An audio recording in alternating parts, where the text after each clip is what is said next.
quand il y a un enjeu et que j'ai pas dans mon WhatsApp la bonne personne, c'est mise en relation. On a Fabien, un de nos coachs dans le Mastermind 67 que vous connaissez bien, qui dit si tu demandes pas, tu connais déjà la réponse. Moi, j'ai appris à demander, et même si c'est un nom, c'est pas grave. Hein. Et moi, je vois un peu le réseau, se faire des copains de business, des copains avec qui on peut développer des activités. Je vois ça un peu comme la drague. Tu dragues comme tu as envie d'être dragué, quoi. Et puis surtout, pas le forcer, quoi. Bienvenue dans ce nouvel épisode de Structure, le podcast qui libère l'entrepreneur tout en décuplant le potentiel de croissance de son entreprise. Je suis Romain Collignon, le fondateur de Squared, et ce que je vous propose dans ce podcast, c'est de prendre part à une conversation. Une conversation où on est entre nous, avec mon équipe ou avec des invités triés sur le volet, pour vous partager toutes nos coulisses et où évidemment la structure, au service de la liberté et de la croissance de l'entrepreneur, ne sera jamais très loin. Alors, la conversation du jour, c'est la réponse à l'une de vos questions. Venez d'ailleurs me les poser sur Instagram ou sur LinkedIn, j'adore vous lire et j'adore vous répondre. Et en plus, ça me donne un très bon prétexte pour vous offrir des épisodes comme celui que vous vous apprêtez à écouter. Allez, c'est parti! Alors le jour où sort cet épisode, aujourd'hui nous sommes dans l'Est de la France pour la rencontre printanière du Mastermind 67. Pour la petite anecdote, nous sommes dans un hôtel où le spa a été reconnu en 2021 comme le meilleur spa du monde. Et c'est ça aussi les masterminds, c'est de mettre dans son agenda des moments où on va se dépluguer du quotidien, du business, pour avoir ces moments qui sont plus propices, plus chill, grâce à des discussions entre entrepreneurs, et pour prendre de la hauteur, de s'offrir ces moments où on va avoir des révélations. Pour cet épisode du jour, j'aimerais qu'on discute ensemble d'un point commun que j'ai le sentiment on partage très très fort tous les trois.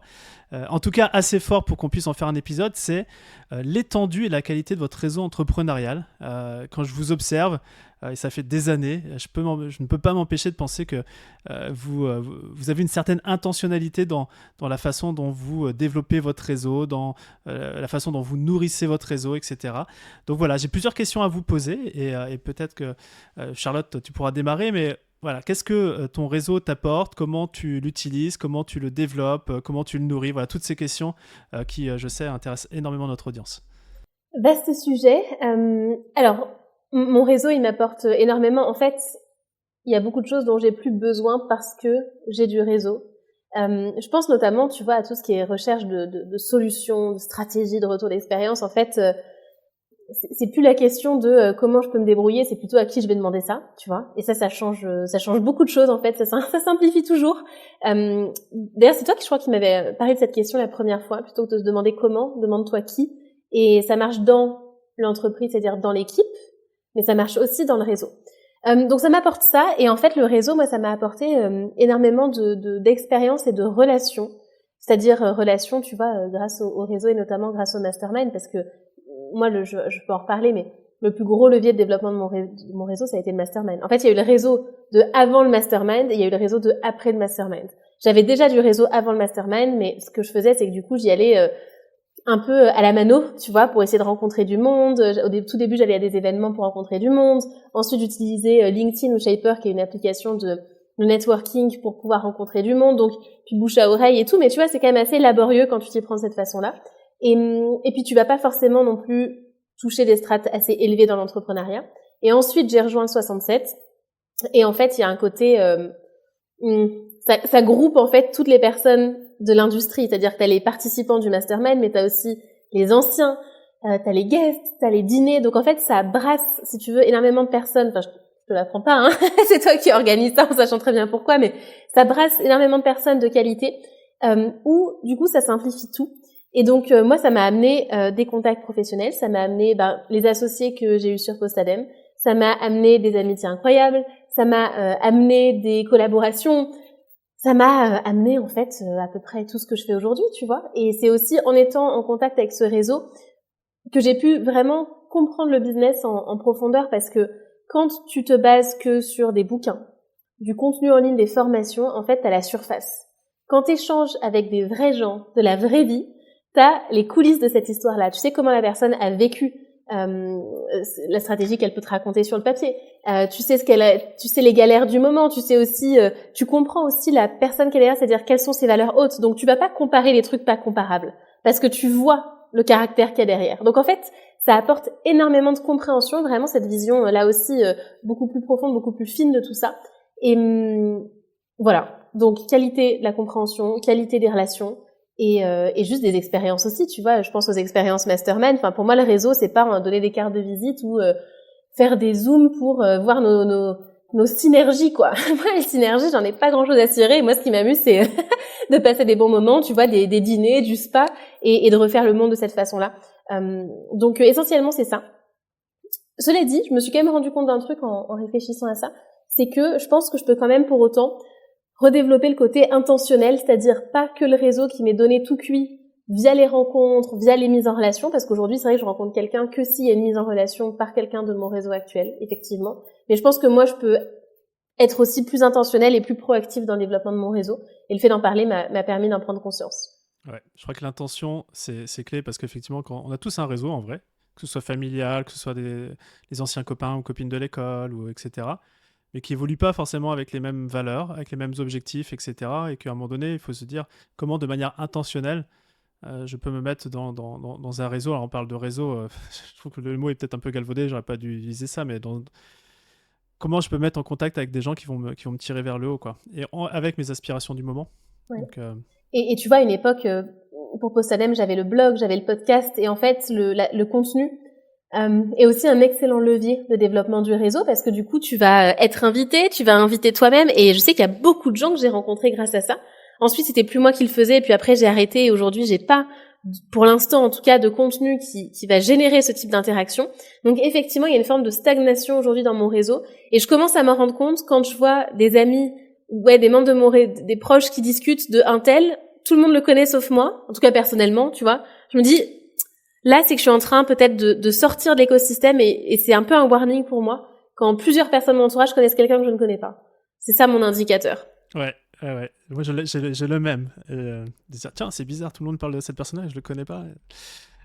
Juste avant de donner la parole, Gérald, moi, je crois qu'il y a un truc vraiment que j'ai vu au fur et à mesure de la maturité de l'entrepreneur, moi y compris, c'est qu'au départ, tu as envie d'apprendre. La connaissance, c'est hyper important, donc tu te formes dans les livres, dans les formations, donc tu es vraiment sur le comment. Et après, c'est vrai que en fait, tu n'as plus forcément le temps de te former, tu déclenches ton apprentissage ou avec le qui, alors le fameux who not how en anglais, et le qui, soit tu l'as dans l'équipe, soit effectivement, c'est pour rebondir sur un précédent épisode de Gérald, tu nous disais tu avais un business WhatsApp. Je trouve que pour le réseau, quand tu as le bon réseau, c'est un petit message sur WhatsApp et tu résous des problèmes comme ça en 2-2. Toi, Gérald, c'est quoi ton approche justement toi aussi, tu as un super réseau, tu arrives à vachement bien te nourrir. C'est quoi un peu tes stratégies? Alors, on en parlait un peu plus tôt. Le business WhatsApp, c'est vraiment un truc qui est vraiment central dans ma façon de fonctionner. Et moi, je vois un peu le réseau, se faire des copains de business, des copains avec qui on peut développer des activités. Je vois ça un peu comme la drague. Tu dragues comme tu as envie d'être dragué, quoi. C'est un peu c'est un peu ça. Il y en a qui veulent aller vite, il y en a d'autres qui veulent être intenses, il y en a d'autres, c'est passionnel, ça s'écrit tous les jours. Il y en a d'autres, ils ont besoin d'être plus distants et de prendre le temps. Donc moi, je vois ça un peu comme ça. Et concernant ces business WhatsApp, moi, je remarque qu'en fait, j'ai lancé pas mal de projets avec 150 contacts maximum de gens dans le business, des gens, soit des prestataires, des experts, soit des pairs, soit des clients. Et en fait, j'ai lancé l'incubateur, j'ai trouvé mes affiliés comme ça. J'ai lancé le mastermind, j'ai trouvé mes clients comme ça. J'ai lancé Les Gros Mots, mon podcast. Tous les deux, vous êtes venus dans mon podcast parce que voilà, vous faites partie Parce de que ces tu nous as 150 bien contacts. dragué. Ouais, peut-être. Et du coup, il n'y a pas besoin il y a pas besoin en fait d'avoir un énorme réseau. Ce qui compte, c'est vraiment c'est vraiment la qualité et la qualité de la relation. Justement, avec cette analogie de la drague là, c'est vraiment, c'est des gens, c'est simple, c'est fluide et donc voilà. Et là, en ce moment, du coup, on développe le projet, pour accompagner nos clients sur l'aspect de trésorerie. On lève des fonds et c'est un business WhatsApp aussi, de lever des fonds. Parce qu'on est dans une phase où en fait ça suffira largement de mobiliser des gens qui sont prêts à contribuer au projet dans ces 150 contacts. Et donc voilà. Et puis il y a surtout des accélérateurs de réseau. Moi, quand j'ai démarré, un accélérateur, c'était Alex Cormon qui m'a présenté beaucoup de monde. Ensuite, il y a eu Enzo Honoré qui m'a présenté beaucoup de monde aussi. Et puis après, il y a eu toi, Romain, parce qu'en arrivant dans le mastermind, j'ai rencontré énormément de monde aussi. Et Et donc, c'est ça aussi de voir des gens qui peuvent t'accélérer le réseau. C'est ultra important de les identifier comme prescripteurs, comme un peu ambassadeurs. Et voilà, il y a des gens comme ça. Il y a Antoine qui est dans tes programmes, qui connaît tout Paris. Voilà, tu sais que si tu as besoin d'avoir le contact de quelqu'un à T'appelles Paris, Antoine. il faut aller voir Antoine, quoi. Antoine, c'est un super accélérateur de réseau, quoi. Donc voilà. Et puis surtout, pas le forcer, quoi. Dès que c'est forcé, ça fait vite prospection bas de gamme et puis je trouve pas ça dingue et moi aussi les soirées où tu dois échanger des cartes de visite comme Charlotte, c'est pas le genre de soirée où je passe de très bons moments. Voilà. Dans la question que je vous ai posée, c'est comment on nourrit le réseau, etc. Moi, il y a un bouquin que j'ai lu il y a longtemps, mais que j'ai étudié, qui s'appelle Mastermind Dinners. Alors, l'idée, c'est comment organiser des dîners pour accélérer son réseau. Et effectivement, l'auteur qui s'appelle Jason Gennard, qui est d'ailleurs le fondateur du MMT, c'est un mastermind aux US qui dure 3-4 jours avec le top. Premier invité, c'était Tim Ferriss chez lui il y a quelques années. Et il explique que justement, son réseau, c'est 150 personnes max. C'est le nombre de Dunbar, qui est finalement le nombre de personnes que l'on peut connaître personnellement et avoir.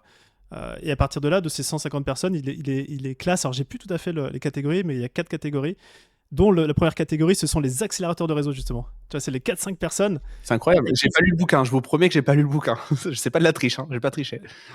Donc c'est l'expérience qui le montre. Mais en tout cas, effectivement, moi de mon côté, j'ai effectivement la chance avec Squared, c'est que du coup le réseau se propose vient chez nous, donc je le cultive de cette manière-là. Après, à une certaine période, notamment quand on avait des enjeux chez Squared de type 78+, 89, j'ai été interviewer j'avais le podcast Structure qui était genre, on regarde les 97 premiers épisodes sur Structure, c'est que justement des interviews d'entrepreneurs plus avancés pour justement comprendre comment ça se passait, donc c'était de manière proactive. Et puis c'est vrai que maintenant, quand il y a un enjeu et que j'ai pas dans mon WhatsApp la bonne personne, c'est mise en relation. Ou même contact direct. Contacter directement la personne, ça peut aussi très bien fonctionner. On a Fabien, un de nos coachs dans le Mastermind 67 que vous connaissez bien, qui dit si tu ne demandes pas, tu connais déjà la réponse. Donc moi, j'ai appris à demander, et même si c'est un non, c'est pas grave. Hein. Mais ça aide aussi, en fait, juste de poser la question. Mais le coup du podcast, en parlait Charlotte et Romain, tu remets le doigt dessus, c'est absolument génial. Et on n'a pas besoin d'avoir un podcast top 10 France pour commencer à se faire un énorme réseau. Moi, c'est le truc. Ça a été un accélérateur de réseau, ce podcast aussi. Et alors, là, maintenant, sa structure, il y en a de plus en plus qui le font. Mais je pense vraiment qu'il y a encore de la place. Hein. Il y a encore de la place pour aller rencontrer des gens. Il faut juste avoir un positionnement. Mais c'est quasiment. Personne ne dit non en fait au podcast. Enfin, très rarement. De toute façon, tu vas voir quelqu'un, tu dis viens, on parle de toi pendant 1 heure et on va le diffuser et puis tu pourras t'en servir pour ton contenu. Tout le monde est en galère de contenu, tout le monde veut produire des rushs à droite à gauche, etc. Là, c'est l'occasion de le faire. Ça fonctionne de dingue. Et moi, j'encourage tous mes clients d'ailleurs à le faire, tous les gens qui passent par l'incubateur, de lancer, de build in public leur parcours et d'inviter un maximum de personnes pour développer le réseau. Non, ça c'est clé. Ça, c'est clé. Et c'est vrai que passer 1 heure pour parler du sujet le plus important, c'est-à-dire soi-même, c'est assez intéressant de se dire. Moi, je sais que par exemple sur les podcasts, maintenant je suis assez quand même vigilant. Quand je dis oui ou non, c'est aussi le temps et les ressources que ça va me demander. Donc c'est aussi d'être vigilant à ça. Je pense que quand on fait le réseau, c'est de se dire j'invite quelqu'un, mais faire en sorte que la personne ait juste à se poser, à discuter, à repartir. Des fois, moi, je refuse quand je vois qu'il y a une tonne de trucs à faire, à préparer. Alors, ouf, je vous ai demandé de préparer quelques trucs pour ce podcast. Je me dis mince, heureusement que je vous connais bien et que vous acceptez. Mais pour développer son réseau, je pense que c'est aussi important de se mettre à la place de la personne qui intervient sur le podcast. Pour les mises en relation, je trouve que c'est pareil. Il faut faire des demandes de mise en relation forwardables, je sais pas comment on se dit, transférables, voilà. Il faut que ça soit simple. Si je dois faire un truc compliqué pour reformuler la demande de A pour l'envoyer à B, etc., c'est relou, quoi. C'est du temps que je dois passer à faire autre chose, mais par exemple, un email, donc pas un WhatsApp, mais un email qui est Gérald, mets-moi en relation avec telle personne parce que j'ai ça à lui demander, machin, un truc bien écrit qui est juste transférable. Et salut machin, il y a Bidule qui veut une mise en relation. Ça me prend 25 secondes et ça, pour le coup, 100% des fois, je le fais. Mais quand il faut reformuler un truc, il y a plus de friction. Oui, et ce que j'allais ajouter, c'est le côté confiance aussi, connaissance. Tu vois, par exemple, Romain, ce podcast, effectivement, il prend du temps à enregistrer, il y avait un petit peu de préparation, mais tu vois, je pense qu'on le fait avec Gérald parce que on te connaît, en fait. Et effectivement, si quelqu'un me contacte avec, tu vois, ces modalités d'enregistrement, on se connaît pas, je sais pas à quel, non mais c'est vrai, tu vois, à quel, tu fais les gros yeux, à quel type ça s'adresse et que c'est pas très clair, je vais pas forcément l'accepter aussi selon, tu vois, le lien, selon à qui ça va s'adresser. Et donc, je pense que c'est important de cibler qu'on soit celui qui va initier la proposition, celui qui va recevoir, dire sur quoi ça se base. Et c'est là que la mise en relation aide beaucoup. Parce que tu vois, tu m'avais fait les mises en relation aussi parfois. Et donc, à partir de là, je vais accepter beaucoup plus facilement parce que on a un contact en commun, en fait. Ouais. Et mise en relation, bon, là, on déborde un petit peu peut-être du sujet de réseau, mais c'est vrai que la mise en relation, c'est clé.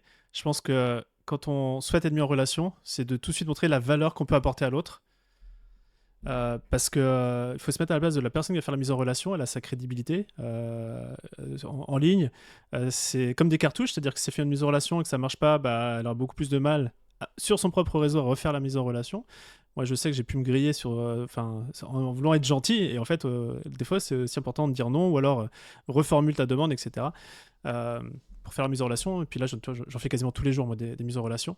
Mais quand je sais que chaque interlocuteur va avoir de la valeur à être connecté à l'autre, voilà. Bah, moi, c'est un business WhatsApp aussi, mise en relation, quoi. C'est petite conversation en commun. Et c'est parti, débrouillez-vous ensemble. Pour moi, c'est pas un autre sujet que le réseau, ça. Je pense que c'est même un des sujets fondamentaux du réseau. Bah oui, effectivement. Donc, d'être bon à faire les mises en relation. Et quand on demande une mise en relation, c'est comment on peut apporter de la valeur à la fois à la personne qui fait la mise en relation et à la personne avec qui on va être connecté. Et à partir de là, on peut construire. Eh ben super, merci Charlotte, merci Gérald pour ce tour d'horizon de votre façon d'appréhender et de constituer votre réseau de qualité. Sans ce réseau, on ne serait pas là en train de faire cet épisode. Donc un bel exemple d'un beau réseau d'entrepreneurs qui autour de sujets aussi sympas et impactants que le réseau. Je vous propose de clôturer cet épisode et puis de passer au prochain, ça vous va ? Très bien. Yes, merci Romain.